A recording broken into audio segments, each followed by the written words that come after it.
Programang ito ay rated SPG. Striktong patnubay at gabay ng magulang ang kailangan. Maaaring may masiselang tema, lengguwahe, karahasan, sexual, horror o droga na hindi angkop sa mga bata.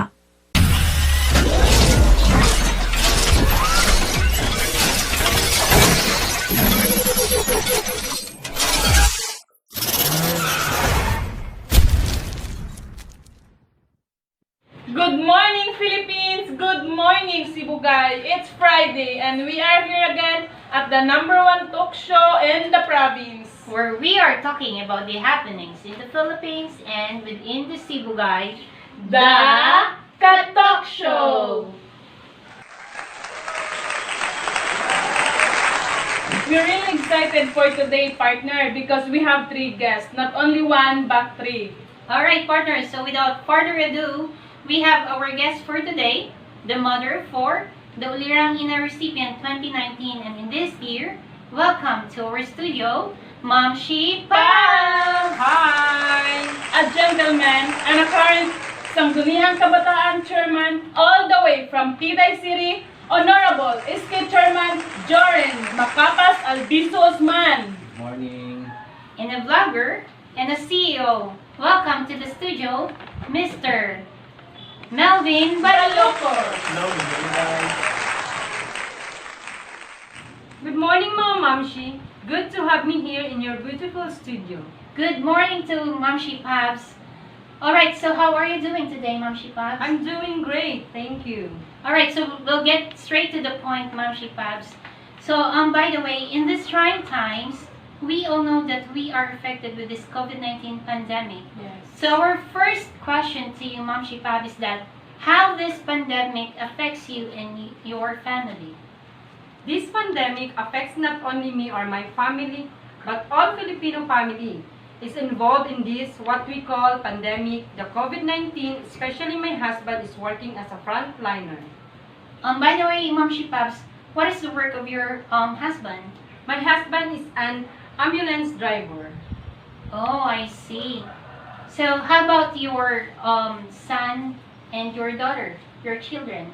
Me and my son and daughters were having more tasks to do, like cooking, planting a mini vegetables and recycled pot of mineral water. Oh, that's good to know, Ma'am Shi Pabs. That's very good idea. How about you, Mr. Balocos? What did you do to minimize the effect of this pandemic in your family or in your community as well? Yeah, as a social media influencer, it has a big impact for us, especially in these times of pandemic, where we can go out, where we can do whatever we want. But we have to follow the protocols, what the IETF implemented. So this is the only way for us on how to help our government and ourselves as well, and to minimize the cases infection, because we all know that the COVID-19 is still rising in our country. Yes, exactly. Alright, so partner, yeah, that's a very good point, partner. So we need to follow the IATF. rules that implemented by the IATF. Yes.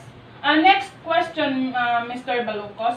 Seeing the number of cases in your locality that are arising, are you in favor with the guidelines issued by IATF regarding with the APOR, LSI, or the OFWs? Alright, so by the way, before you answer that question, so for those who didn't know what is the APOR means, that is a person outside the residence. So the persons who live outside the province. So by the way, I'm just going to rephrase the question. So are you in favor with the implementation of the IRR of the IATF, the implementing regulatory body of this pandemic? Yeah, of course. So, yes, I am in favor with that response of the local officials in combating this pandemic, because before the implementing these rules and regulation or the IRR, they have closely studied Yeah, this. we agreed with that, Mr. Balucos. Yeah, before this implementation of this IRR or the implementing rules of regulation, the IATF will closely study with this on how they are going to implement this factor. IRR. Yes, correct. So, by the way, let's proceed to our gentleman from the Titay City. So, what the ISKIT chairman of the youth there in your city, what did you do to minimize the effect of the pandemic in your family or in your locality in Titay City, Mr. Chairman? Okay, the COVID-19 pandemic has disrupted every aspect of our lives. The only thing that we do is to minimize the effects of this pandemic is to obey the government advice to follow the IATF protocol to stay at home. Yeah, that is Yes. correct, Parker. So, as part of the concerned citizen, we need to really follow the IATF protocol, especially to stay at home, to become safe. So, by the way, as an elected officials or the Kabataan sector, so what your advocacy as an elected officials? Okay, as part of the elected official in Titay, what we do as a official in our community is that we make sure that no one is loitering around during curfew hours, and you are not allowed to go outside without wearing face mask or face shield. All right, so you mean you need to step forward as a leader of the Kabataan youth in your locality to lead them on following the IATF protocol, especially wearing face masks Yes. and Face to avoid to follow the curfew. Yes. All right. So we'll be right back, and we'll be going to have our cooking show with our special guest, Mamshi Pops, and she will be going to have the Lumpiang Shanghai. Stay tuned!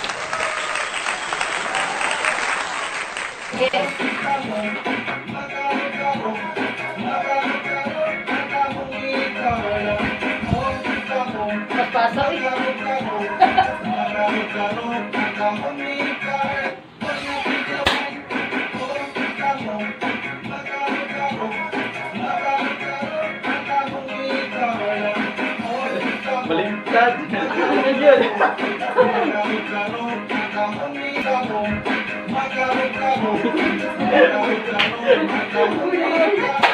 Kita tawag.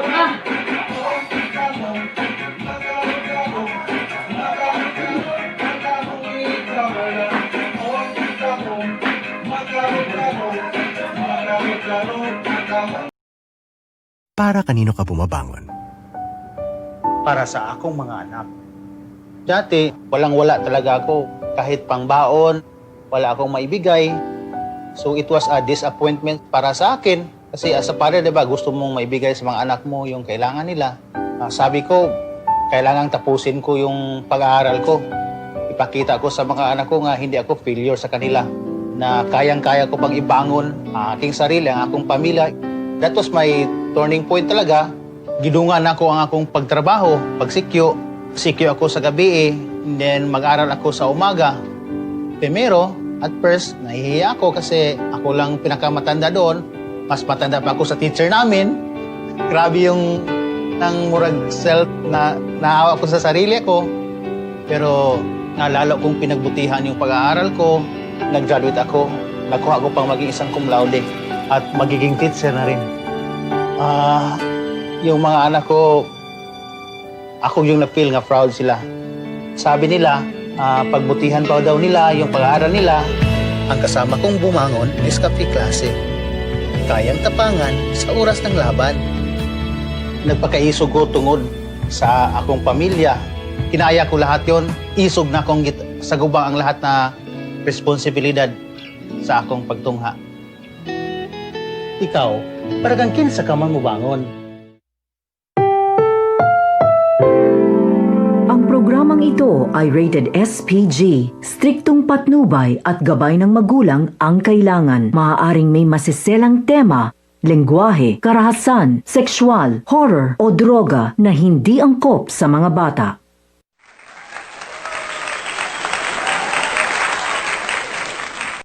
We are back now. We're going going to have our cooking segment with Mamshi Pabs. Hello everyone! We're going to cook Lumpiang Shanghai COVID-19 edition.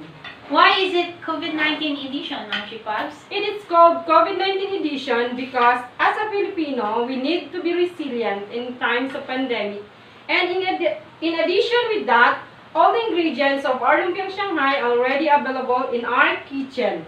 Okay, Mars, taray ha? Okay, Mamshi, can you please show us the ingredients? Here are our ingredients of Lumpiang Shanghai COVID-19. The main is tuna, kamote, carrots, onion, and 3 pieces of eggs. We have also the sky flakes. We have garlic, MSG, the pepper, and the seasoning. And of course, we have the lumpia wrapper and salt. First, mix all the ingredients, The pepper, and The MSG. and salt. salt. And have the 3 eggs.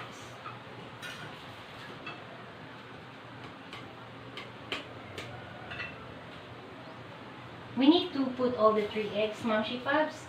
Yes. Alright, so if you don't have any large egg, all you need to find into your kitchen is a medium size will do. And it's 3 pieces or 3 sachet of sky flakes. And before you forget, Mamshi Pops, the salt. Alright, so what will happen next? Mix all the ingredients.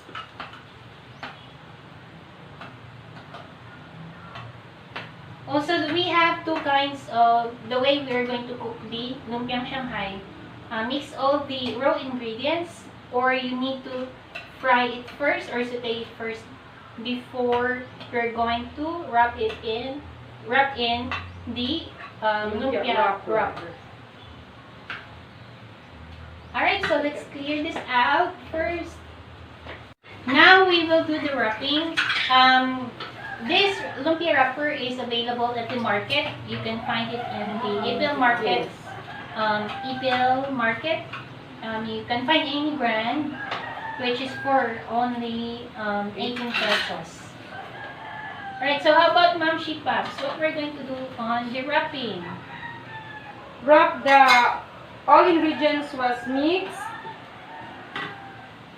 2 wrapper in 1 piece of lumpia. You mean you need to have 2 pieces of wrapper in 1 lumpia. Why we need to have 2 pieces of wrapper, Mamshi Pops? Because it's so very thin. The wrapper is very thin. Alright, so mga Mamshi, we have available at the market the thinner one and the regular one, which is much thicker than this. Alright, so after we have wrapped all the wrappers, so all you need to do is to prepare your frying pan for the frying. Alright, so we'll get right back. Trip ni Alex pag me time? Bukas na. Gusto ko pa. Bukas na. Gusto ko pa. Bukas na. Basta may something. Parang ito. A wishy crispy patata. Bukas na! Kaibigan, alam mo na ba kung ano ang mga karaniwang sintomas ng COVID-19? Ito ay ang mga sumusunod: lagnat, pagkapagod, at dry cough. Habang sa ilan naman ay sipon at baradong ilong, sore throat o diarrhea. May ilan naman na wala pang sintomas, pero pwede pa rin nilang maipasa ang virus sa iba. Kung ikaw ay nasa mga lugar kung saan kumakalat ang COVID-19 o kaya may close contact sa mga taong kumpirmadong may COVID-19 o sa mga nag-aalaga sa kanila, ipagbigay alam ito sa health worker sa inyong barangay. COVID-19, kayang-kaya nating tapusin.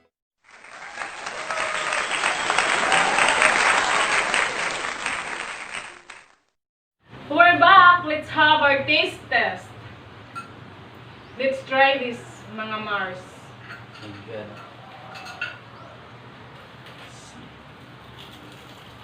Mmm. In fairness, it's yummy, huh? Momsy Pops. I'm sure the kids will love it. You're right, partner. While we are eating, let's talk about your advice to the public during these trying times in line with your advocacy. So let's start with Mamshi Pops. To all the Mamshi and Papshi out there, the only advice that I can say is that we need to be resilient at all times. Our family will see us as a model. In our home, we need to be firm all the times and make sure that all members of our family are healthy and safe. What about you, Melvin, as a business owner and a vlogger? What advice you can give to all your avid viewers out there and as your fellow businessmen? Yeah, of course. To all my avid viewers and subscribers, don't lose hope because I believe that it is trying times, it's just temporary. Someday, somehow, that we overcome it. To all businessmen out there, I know that we are still adjusting to the new normal. But I believe that God is with us. He never leave us and forsake us. Keep safe, everyone, and God bless. Thank you. Thank you, Melvin. Yeah. And last but not the least, our SK chairman, to Jorin, what can you say to all the youth out there? Okay, to all the youth out there, we just need to follow the IATF protocol to stay at home, especially children below 15 years old. Maintain social distancing at all times, at least 1 to 2 meters apart, and practice hand washing with soap, of course, with water. Nevertheless, do not forget to wear your face mask or face shield when you go out. Alright, thank you again so much, guys, for having us with us this morning. And your last word before we end the show? Okay, again, thank you for inviting me here. I would like you to visit and subscribe my YouTube channel, guaposimilvin.blog, and follow me on Twitter, guaposimilvin, and on my Facebook account, Prince Nil Balocos. And thank you guys. Keep following me, please. Okay, thank you also for having me here. If you want to follow me on Facebook, just add me in my account, Jojo Alviso. And also, thank you for KA Shore for inviting us. And thank you again. Tomorrow again, guys, the same time slot and the same channel. We're all Filipino and Simugainon. We're Stay Connected, where we tackle current events and issues only here at The Talk Show. Goodbye and stay safe, everyone.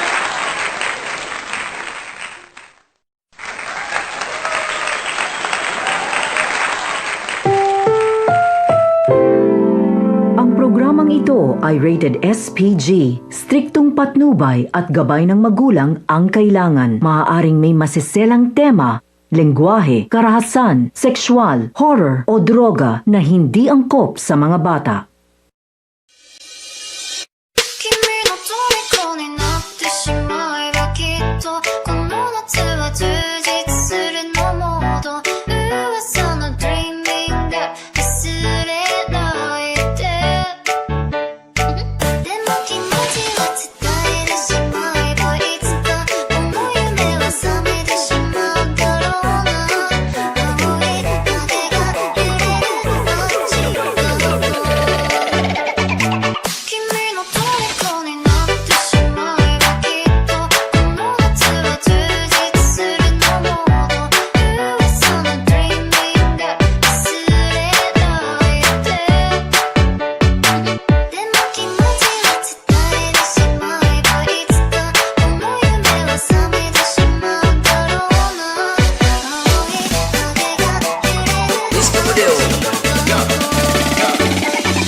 magandang dilag. Bawat lakad mo, lahat sila napapatingin. Di mawari